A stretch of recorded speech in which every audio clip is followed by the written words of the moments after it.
Good morning प्यारे बच्चों। आज हम कक्षा 9 से रसखान के सवैये पढ़ेंगे। बेटा, रसखान मुस्लिम कवियों में सर्वश्रेष्ठ हैं और ये कृष्ण भक्त थे। इनका असली जो नाम था, वास्तविक नाम सैयद इब्राहिम था और सदैव कृष्ण भक्ति में डूबे रहने के कारण इन्हें लोग रसखान कहने लगे थे। तो आज हम इनके सवैये पढ़ेंगे जो उन्होंने कृष्ण भक्ति में ही लिखे हैं। पहला सवैया है जिसमें रसखान अपने अगले जन्म में अगर वो किसी भी रूप में जन्म लेते हैं, चाहे वो मनुष्य का रूप हो, पशु का, पक्षी का या पत्थर का रूप हो, तो वो किस किस तरह से सिर्फ और सिर्फ कृष्ण या कृष्ण जन्मभूमि से ही जुड़े रहना चाहते हैं, यहाँ पर उसका वर्णन किया गया है। चलिए हम पढ़ लेते हैं।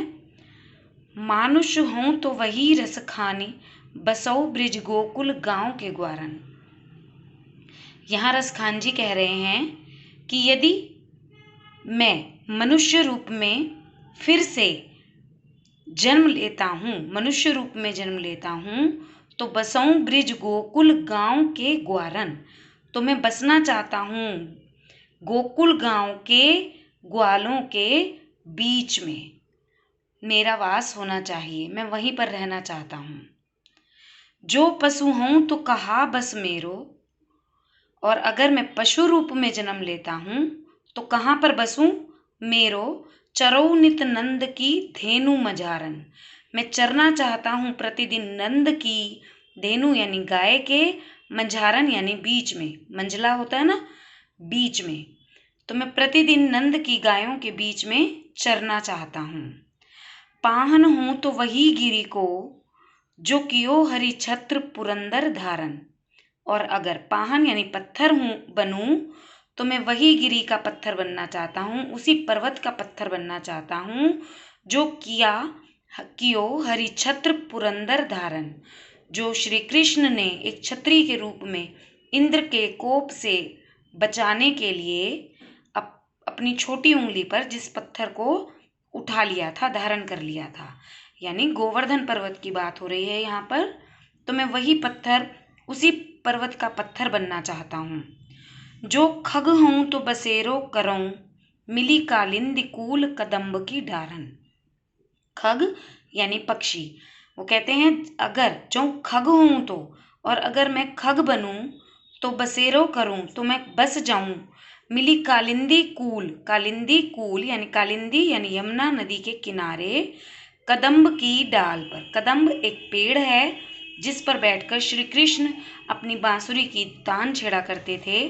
तो रसखान जी भी वहीं पर बसेरा करना चाहते हैं, कदम्ब के पेड़ पर यमुना नदी के किनारे बसना चाहते हैं अगर पक्षी रूप लेते हैं तो इस सवैये में रसखान जी ने भिन्न भिन्न जन्म लेने पर, रूपों में जन्म लेने पर अपनी इच्छा प्रकट की है कि वो कृष्ण से किस प्रकार जुड़े रहने चाहते हैं। दूसरा सवैया पढ़ लेते हैं। या लकुटी और कामरिया पर, राज तिहूं पुर को तजी डारो। यहाँ रसखान जी श्री कृष्ण के लिए, श्री कृष्ण की जन्मभूमि से जुड़े रहने के लिए क्या क्या चीजें त्यागने के लिए तैयार हैं, इस बात की चर्चा यहाँ पर की गई है। रसखान जी कहते हैं या लकुटी और कामरिया पर राज तिहूं पुर को तजी डारो।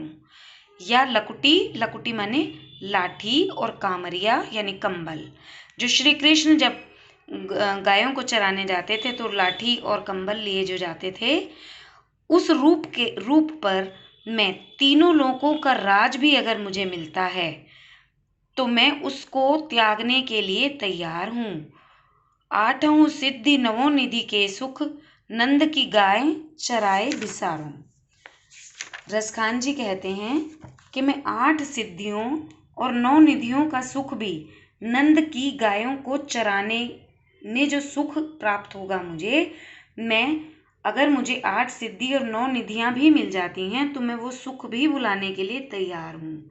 बेटा 8 सिद्धियां और 9 निधियां कुछ इस प्रकार होती हैं, जैसे किसी को ये शक्तियां प्राप्त हो जाती हैं तो सूक्ष्म रूप धारण कर लेना, बड़ा हो जाना, अपने आप को बहुत भारी बना लेना और बहुत हल्का बना लेना, कहीं भी उड़ जाना या अदृश्य हो जाना, किसी के मन की बात समझ जाना और दुनिया पर आधिपत्य स्थापित कर लेना, ये कुछ इस तरह की अष्ट सिद्धियां और निधियां होती हैं। तो रसखान जी इस सब कुछ इस प्रकार का सुख सिर्फ नंद की गाय चराने का सुख प्राप्त करना चाहते हैं, बाकी सब छोड़ देना चाहते हैं। रसखान कबहू इन आँखन सो ब्रिज के बन बाग तड़ाग निहारों। रसखान जी कह रहे हैं कि कब मुझे इन आँखों से, अपनी इन आँखों से ब्रिज के वन बाग तड़ाग निहारने का, वन बाग बगीचा और तड़ाग यानी तालाब निहारने का मौका मिलेगा। मुझे अगर ये मौका मिल जाए तो मैं सब कुछ त्यागने के लिए तैयार हूँ। कौटिक ए कलधौत के धाम करील के कुंजन ऊपर वारों। कौटिक यानी करोड़ों, कलधौत के धाम यानी स्वर्ण के बने हुए महल, करील के कुंजन पर वारने यानी कटीली झाड़ियों पर वारने के लिए तैयार हूँ। अर्थात रसखान जी कहते हैं कि मुझे ब्रिज में जो कटीली झाड़ियां हैं वो अधिक प्रिय हैं बजाय सोने के महलों के। अगर मुझे सोने के महल मिलते हैं तो मैं उन सोने के महलों को भी उन कटीली झाड़ियों पर वारने के लिए तैयार हूँ।